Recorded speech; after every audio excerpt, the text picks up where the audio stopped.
Hey, can I tell you a secret? The secret to getting a great shave without any nicks, cuts, or irritation isn't 3 or 4 blades, a soap strip, or a swivel head. It's just supporting the blade.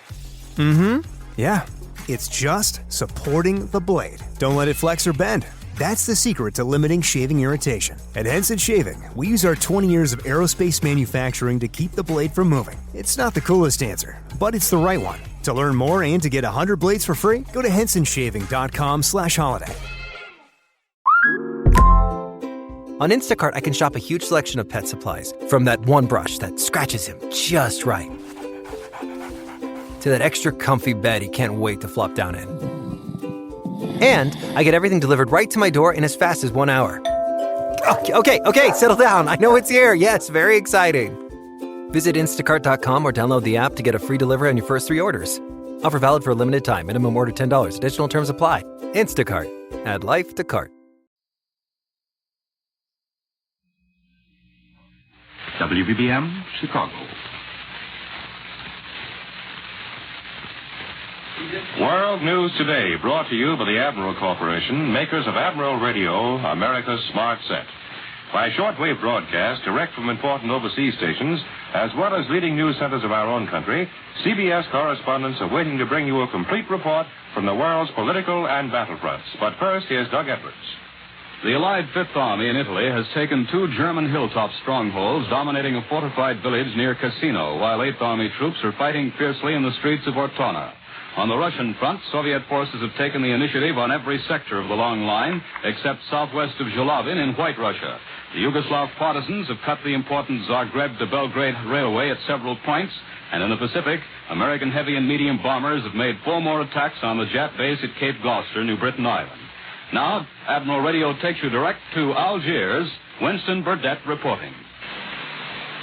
In the mountainous central sector of the Fifth Army front in Italy, American doughboys celebrated Christmas by pushing doggedly ahead in pouring rain, under wicked fire from enemy machine guns, and knocking the Germans off another peak in the outskirts of San Vittore. It was a bitter fight for a key objective. The hill the Americans captured is 1,400 feet high at the western end of the Samukro chain.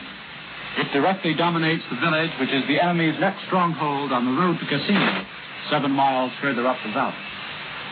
That is the only gain reported for Christmas Day along the entire front in Italy. Elsewhere, the Germans have fought us to a standstill. The approaches to San Vittore, which the Americans are now preparing to tackle, are stiff with mines and pillboxes, machine gun posts, and mortar batteries. This will be another grim job for the infantry. It promises to be the Battle of San Pietro all over again. The greatest immediate threat to the Germans' winter line is in the east on the Adriatic coast. To answer that threat, they have concentrated 3 divisions against the Canadians in and around Ortona. In the furious battle for that port town, the anchor of Marshal Kesselring's left flank, where the Germans are still holding out, both sides are relying heavily on armor. The Canadians have blasted all but a handful of Germans out of Ortona after 5 days of the deadliest tank and infantry fighting of the Italian campaign. But that handful are still clinging to the northwest section of the town. The Germans have blown up all of Ortona's landing keys, just to make sure that the port will be of no immediate use to us once we get it. Here at headquarters, the main topic of speculation this weekend has been the new Allied command appointments for the invasion of Europe. Those appointments are in themselves a significant comment on the way the war has developed in the Mediterranean theater. General Eisenhower will leave his command here to head the massive Allied offensive now in the making against Germany.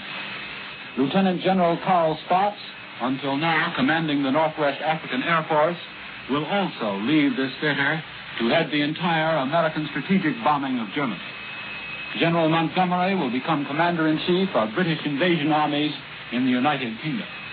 Of the top men in the Mediterranean theater, General Sir Harold Alexander is presently slated to remain as commander of the Allied armies in Italy. So the questions which people are asking here are, what next in the Mediterranean? Will further Allied offensives be launched from the south? Will Italy be the springboard for something else? Or will Italy serve mainly as an air base to swell our bombing offensive against Germany? This is Winston Burdett at Allied Force Headquarters in North Africa, returning you now to CBS in New York. More news in just a moment, but first here is Warren Sweeney with a word from Admiral Radio. Next Friday will mark the third time our country has paused at midnight to look forward to a new year as a nation at war. 2 years ago, we were a stunned nation, shocked at the treachery of a cowardly attack. Last year, a nation engrossed in seemingly insurmountable difficulties in the process of preparedness. This year, an entirely new picture is presented. Production problems have been solved.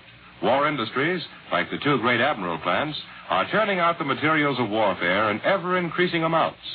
Our armed forces, steeled in the fire of experience, are sending our enemies reeling back in the prologue of mightier blows to come. All these things we will see as we welcome the new year this week. A welcome, while it may lack the carefree gaiety of pre-war years, will be marked with the satisfaction of a job well begun, a hope of a not-too-distant victory.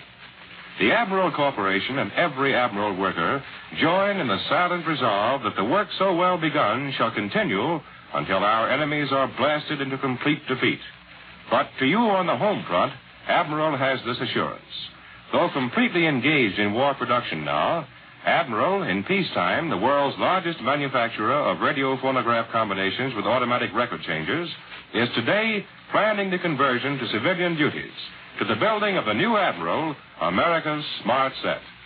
Now, here once again is Doug Edwards.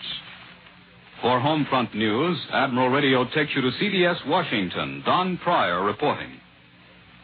It looks like a toss-up today as to whether the railroad strike controversy will be settled or whether the government will take over the carriers. Right now, the argument is hanging on dead center. Two of the operating brotherhoods have called off their strike and are willing to submit to President Roosevelt's arbitration. The others, three, have refused and are still threatening to strike at 6 a.m. Thursday.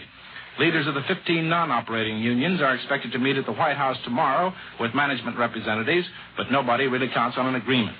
The president will return from Hyde Park tomorrow, and if the strike threat still exists by Wednesday, the government probably will be operating the railroads Thursday morning. As for the steel strike, there's still no new information about it here, but plenty of worry.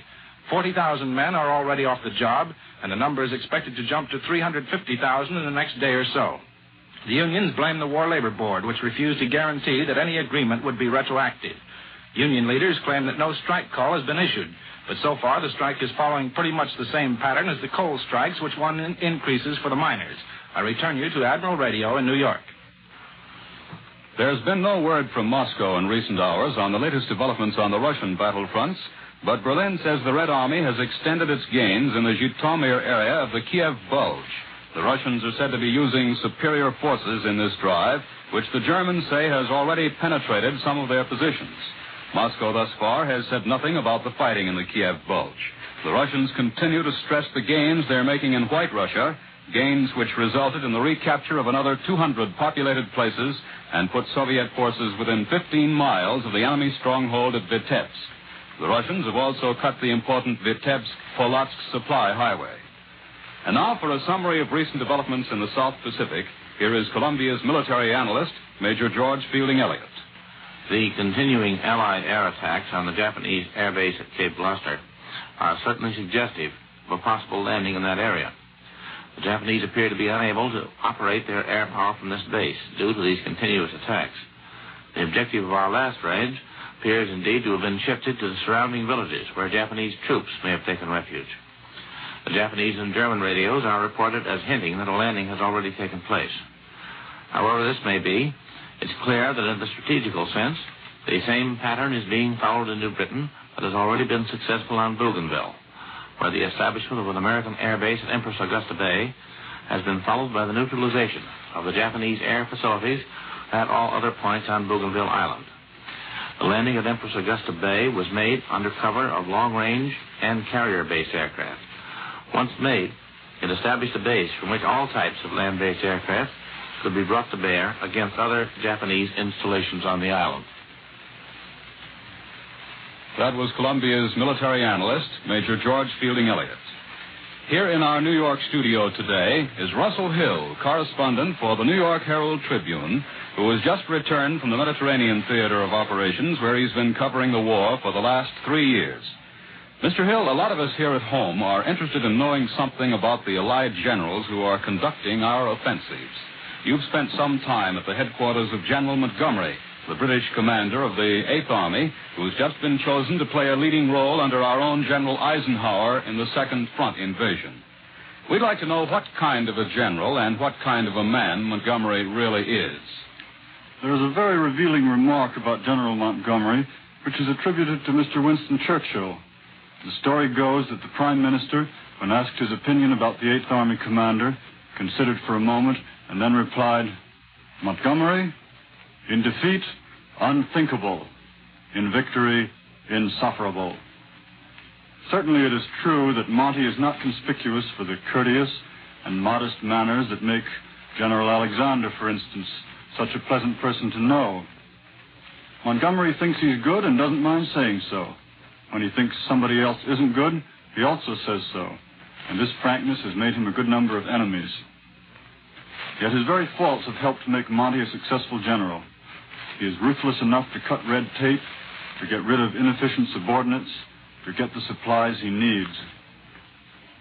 In a recent attack in Italy, his army suffered very heavy casualties, particularly in junior officers. Headquarters was slow in complying with his request for reinforcements.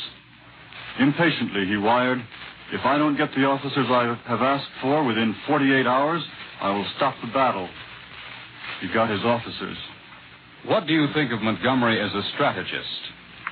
My impression of Montgomery is that he is not a military genius or a miracle man, but he will always be a successful general.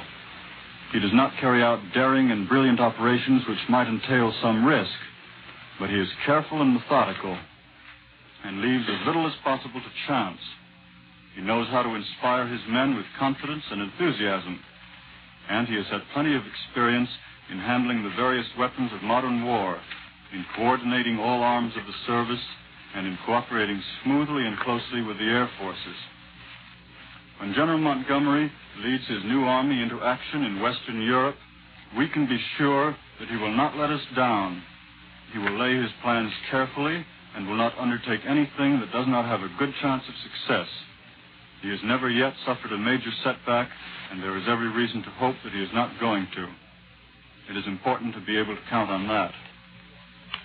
Thanks, Russell Hill of the New York Herald Tribune, for that picture of a great general. London newspapers this morning are practically unanimous in acclaiming the appointment of General Eisenhower to lead the invasion of Germany. The Express praises the general for welding the fighting men of our two races into one whole, happy, and formidable instrument of battle. The Dispatch says Eisenhower won very high praise everywhere for the brilliant way he handled the First Command, fusing joint British and American land, sea, and air forces. The Observer says Eisenhower has a grand knack of finding talents and mixing them. And the Times adds he has the gift of getting the best out of subordinates because he's big enough to leave them do the job he has given them in their own way. London newspapers are also speculating on the possible formation in Britain of a new tactical air force to act directly with the invading armies. The appointment of General Spots to command American strategic bombing forces is seen as an indication that there is to be no let-up in the full-scale deep penetrations of enemy-held lands. And the Sunday News says it is to be presumed that what might be described as an Allied air expeditionary force will contain every type of plane needed to support the opening and maintenance of a second front. Reports from London this morning say that the premier of the Polish government in exile is on his way to Washington to meet with President Roosevelt. And these reports, which are said to come from reliable sources, say the president may be asked to mediate the entire Russian-Polish problem. The two governments, you know, broke relations in April after the Kremlin charged that the Polish government has asked for an investigation of Nazi reports that the Russians had executed 10,000 Poles near Smolensk. The Polish premier is said to have left London after he heard Foreign Minister Eden's accounts of the Tehran conference, together with Russia's conditions for restoring diplomatic relations. Only last Friday, President Roosevelt predicted that as a result of the Tehran conference, no insoluble differences would arise between Britain, the United States, and the Soviet Union. And now for news from South America, Admiral Radio takes you to CBS Rio de Janeiro. John Adams reporting. The American ambassador to Brazil, Jefferson Capri, left Rio early today for consultations in Washington. His last trip to headquarters was in August 1942, the month Brazil declared war against Germany and Italy. Since that date, however, Ambassador Caffrey has conferred with both President Roosevelt and Cordell Hull within the borders of Brazil. Most important local news of Christmas week was the visit of President Getulio Vargas to Sao Paulo, the great industrial center 300 miles south of Rio. The president conferred with business and industrial leaders on the problems of war production and post-war industrial planning. In Rio, the president's wife, Donna Darcy Vargas, held her annual party for the poor children of the city. They lined up for nearly 10 blocks outside the presidential palace in a pouring rain to receive their Christmas packages. In Copacabana Beach, the smart residential district, food prices were the highest in years. Turkey was 70 cents a pound. Scotch whiskey, however, was still available at $4 a bottle. Most members of the American colony opened their homes to entertain lonely American soldiers, sailors, and flyers who happened to be in port. They all seemed to have one idea about the war: to do the job they are told to do and get it done quickly, so they can get back home again, back to Hartford or Toledo or San Diego. They liked the appointment of Eisenhower as Allied invasion chief, and when they talked of Roosevelt's warning of big sacrifices ahead, they said, "He's talking about us and our buddies, and not the ones who are squawking and striking at home." One boy got awfully dreamy-eyed as he talked about his Sally, who was expecting a baby next month. He had asked his commanding officer if there was any chance of getting home for the big event, and the skipper said, "Buddy, you were there for the keel laying, but the war has got to go on. We can't spare you for the launching." This is John Adams in Rio, returning you to CBS and Admiral Radio in New York. Allied airmen continue to hammer Jap positions in the Central and South Pacific. For a report on these developments, Admiral Radio takes you after a brief pause to CBS Honolulu, Webley Edwards reporting. The Marshall Islands, most immediate obstacle in the path of the Pacific Fleet's road to Tokyo, are the most bombed bits of land in the world today. 21 times in the last 8 days, Army and Navy planes have made the Marshalls their target, adding to the punishment dealt to these islands since mid-November. Within the last week, 2 and often 3 times a day, our planes have been over the Marshalls, dealing death and destruction to ship and shore installations there. Hitherto unknown names such as Kwajalein, Jaloi, Wotie, and Mili have become commonplace names in the communiques and news releases from Central Pacific headquarters. On the maps of the 7th AAF and of Fleet Air Wing 2, these clusters of coral atolls are hotspots, marked for constant attention by heavy and medium bombers and fighter groups. In land area, the Marshalls are not important, but as airstrips and anchorages, flanking or obstructing the sea lanes to Japan, they are extremely important. And that is why these islands, in total area about the size of Rhode Island, are receiving the lethal attention of our Central Pacific air strength with such regularity. They are the forward group of stationary carriers the Japs have built up during the last 25 years as bastions for their hoped-for conquest of the Pacific and the world. Of all Jap-held bases, they are closest to our defense frontier here in the Hawaiian Islands. It has taken us a couple of years to establish our own bases near enough to them to give them a daily plastering. In the early days, our strikes were by fast-moving carrier planes. And then we started moving toward them through our occupation of the Ellis Islands. And then more recently, through our occupation of the nearby Gilberts. The Marines at Tarawa gave us a most important airstrip there, from which our fighter and medium bomber planes could augment the attacks of the longer-flying heavy bombers from more distant islands. In the middle of the day's news, bombings on Berlin and other key German cities, predictions of an offensive against the European continent, and tremendous gains in Russia, the Marshall Islands may appear as tiny bits of land in a vast Pacific, far from the ultimate objective of our Pacific forces, which is Honshu Island in Japan. But mark this, they are 2,000 miles nearer to Japan from Hawaii, and that would be pretty good ground gaining in anybody's league. This is Webley Edwards at Pearl Harbor, returning you to Admiral Radio in New York.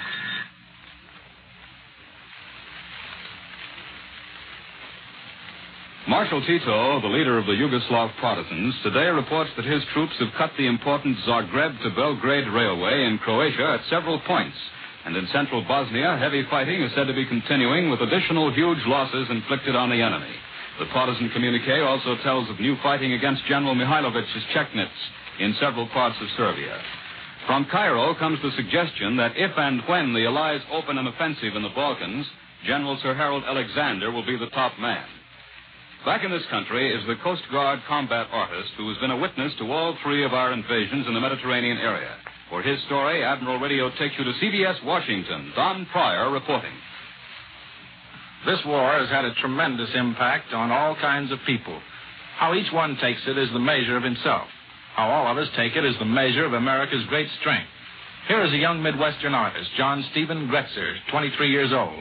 10 months as an artist for the Omaha World Herald, art study under Thomas Hart Benton, then night school and a job at the William Rockhill Nelson Art Gallery in Kansas City.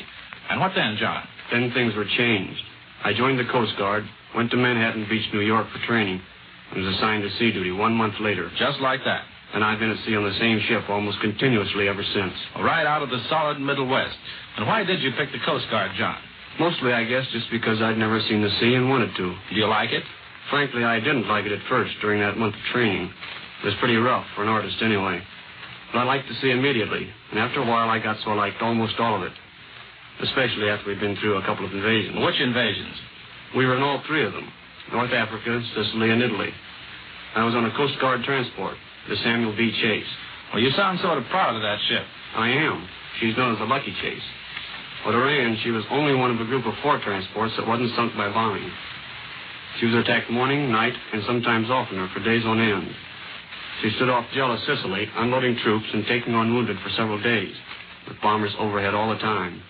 At Salerno, she did the same thing, only there it was twice as tough. On the way back from there, sailing through a channel in the minefields, she went through the worst night bombing attack I've ever seen. At least an hour and a half with the air full of tracer shells and bombs exploding all around. But in all that time, 18 months, she was never damaged once. She never lost a single man, and nobody in the crew was even wounded. The Lucky Chase is right. John, where did you spend last Christmas? At Gibraltar.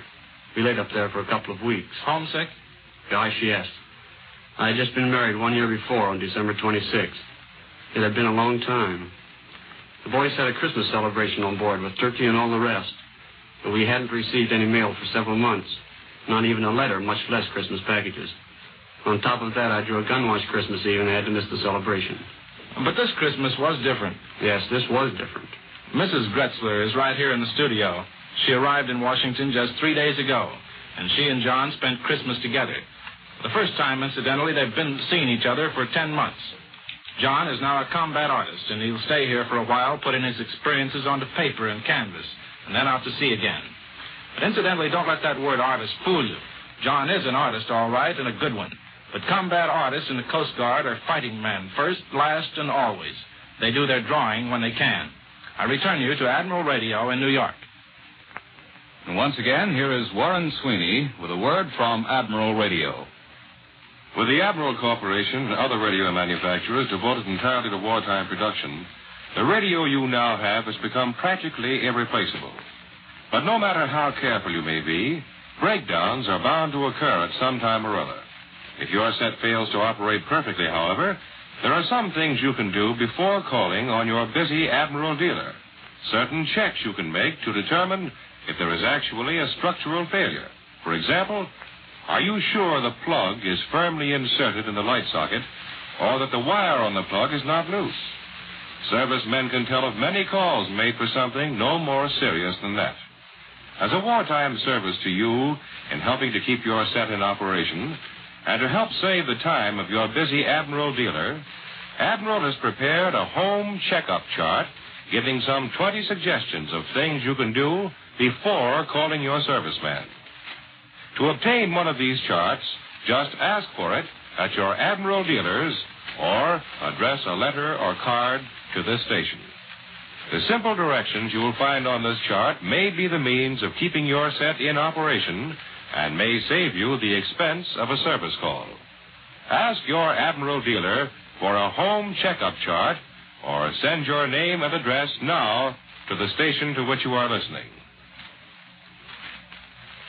Careless talk can cost lives. Words can sink ships, lose weapons, mean the failure of military ventures. Remember these rules in even the most carefully guarded conversation. If you hear it from someone else, don't pass it on. If you see it yourself, tell no one. Don't talk unless you read it in the newspapers or hear it on the air. These are things our enemies would like to know about our men, planes, ships, and supplies.